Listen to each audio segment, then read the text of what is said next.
Today marks my first State of the Union address to you, a constitutional duty as old as our republic itself. President Washington began this tradition in 1790 after reminding the nation that the destiny of self-government and the preservation of the sacred fire of liberty is finally staked on the experiment entrusted to the hands of the American people. For our friends in the press who place a high premium on accuracy, let me say, I did not actually hear George Washington say that.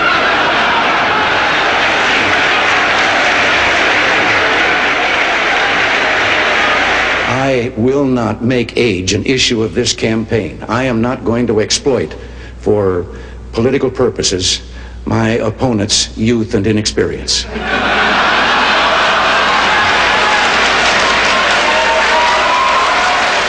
Although I've been around for a while, I can remember when a hot story broke and the reporters would run in yelling, "Stop the chisels." But I am aware of my age. When I go in for a physical now, they no longer ask me how old I am. They just carbon date me. The story was an American and a Russian arguing about their two countries, and the American said, "Look, in my country, I can walk into the Oval Office, I can pound the president's desk and say, 'Mr. President, I don't like the way you're running our country.'" And the Russian said, "I can do that." The American said, "You can?" He says, "Yes. I can go into the Kremlin, to the General Secretary's office, pound his desk and say, 'Mr. General Secretary, I don't like the way President Reagan's running his country.'" Less than one family out of 7 in the Soviet Union owns an automobile. Most of the automobiles are driven by the bureaucrats. The government furnishes them and drivers and so forth. So an order went out one day to the police that anyone caught speeding, anyone, no matter who, gets a ticket. Well, Gorbachev came out of his country home, his dacha. He was late getting to the Kremlin. There was his limousine and driver waiting. He told the driver to get in the back seat, he'd drive, and down the road he went. They passed 2 motorcycle cops. One took out after him. And pretty soon he's back with his buddy. And his buddy says, "Well, did you give him a ticket?" And he said, "No." Well, he said, "Why not?" Oh, he says, "Too important."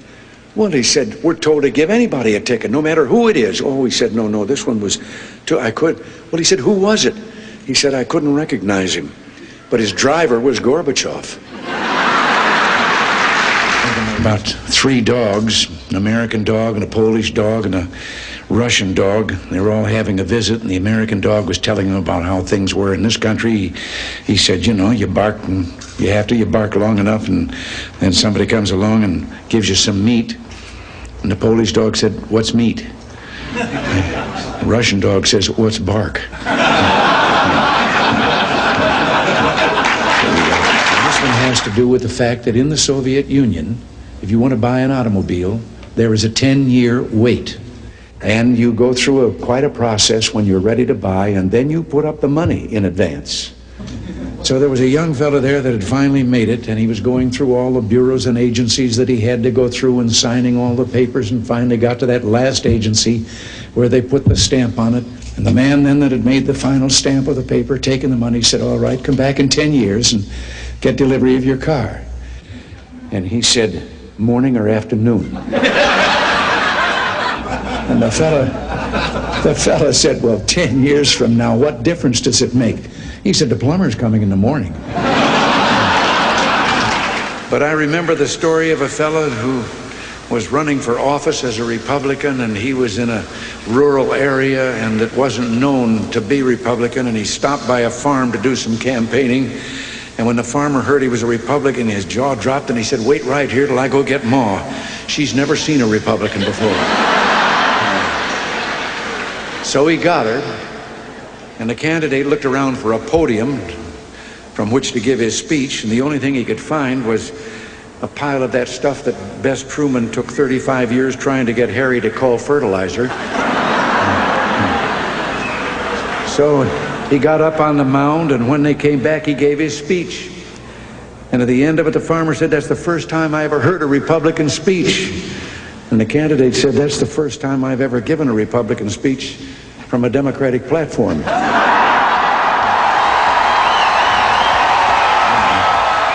of the great things about having you here is that I get to tell a farm joke.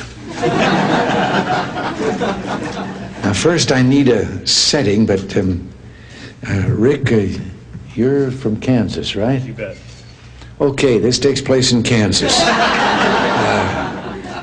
There was an old Kansas farmer there. He had a piece of creek bottom land that had never been developed at all. It was all rocks and brush and all messed up, and he started in on it, clearing it, the underbrush, and hauling away the rocks, then cultivating the soil there, and he planted a garden, everything from vegetables on to corn, and it really became a garden spot, and he was pretty proud of what he'd done. So one Sunday morning in church after the service, he asked the preacher if he wouldn't stop by to have a look. Well, the preacher arrived, and he took one look, and he said, "Oh, this is wonderful." He said, "These are the biggest tomatoes I've ever seen. Praise the Lord." He said, "Those green beans, that squash, those melons," he said, "the Lord really has blessed this place. And look at the height of that corn." He said, "The God has really been good." And the old boy was listening to all this, and he was getting more and more fidgety, and finally he blurted out, "Reverend, I wish you could have seen it when the Lord was doing it by himself."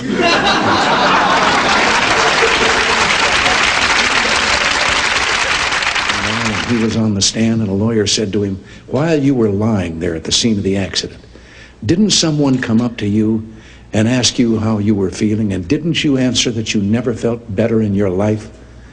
Well, he said, yes, I guess I remember that happening. Well, later on redirect, another lawyer was asking the question, and he said, "What were the circumstances when you gave that answer as to how you felt?" Well, he said, "I was lying there," and he said, "a car came up and a deputy sheriff got out. He said, my horse was neighing with pain and kicking. He had 2 broken legs. The deputy sheriff put the gun in his ear and put the horse out of his misery. He said, my dog had a broken back and was whining with pain, and he went over, did the same thing, put there and shot him. And then he came over to me and said, now, how are you feeling?" I had a businessman who, just down at the entrance of his building, there was an elderly lady selling pretzels, and every day he'd go by and he'd put a quarter down and never take a pretzel. Go on in. He was being very charitable, and this went on for some time. And he came along one day, put down his quarter, started, and she took him by the arm. And he looked at her and he said, "Oh, you probably want to know why for this full year I've been leaving 25 cents on a plate and not taking a pretzel." And she said, "No, I just wanted to tell you that pretzels are 35 cents now." And as he was falling, grabbed a limb sticking out the side of the cliff and looked down 300 feet to the canyon floor below, and then looked up and said, "Lord, if there's anyone up there, give me faith. Tell me what to do." And a voice from the heavens said, "If you have faith, let go." He looked down at the canyon floor and then took another look up and says, "Is there anyone else up there?" Reminds me a little bit of the story of the man that took his young son-in-law out and was going to introduce him to golf, and told him all that he had to do, and teed up the ball, and the kid took a swing and he missed the golf ball entirely, but hit a ant's nest there and into the air, and so lined up and took a crack at it, and again hit another gouge out of the ant's nest, and now there were ants flying all the way through the air. And as he lined up for the third try, 2 ants peeked out of the crater that he'd left, and one of them said, "If we want to survive this, we better get on the ball." I've always thought of the importance of communication and how much a part it plays in what you and I, what all of us are trying to do. And one day, a former place kicker with the Los Angeles Rams, who later became a sports announcer, Danny Villanueva, told me about communications. He said he'd been having dinner over at the home of a young ball player with the Dodgers. The young wife was bustling about getting the dinner ready. They were talking sports, and the baby started to cry. And over her shoulder, his busy wife said to the ball player, "Change the baby." And he was a young fella, and he was embarrassed in front of Danny, and he said, "What do you mean, change the baby? I'm a ball player. That's not my line of work." And she turned around, put her hands on her hips, and she communicated. She said, "Look, Buster, you lay the diaper out like a diamond, You put second base on home plate. You put the baby's bottom on the pitcher's mound. You hook up first and third, slide home underneath, and if it starts to rain, the game ain't called. You start all over. I know it's getting late, dear, but it's not often that we have so many people who've written about us and broadcast about us all together in one room like this, and I thought you might like to say a few nice words to them.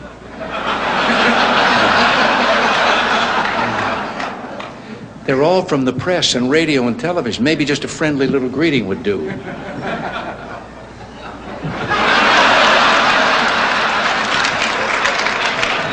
How about just a word or two, something friendly, even one kind word?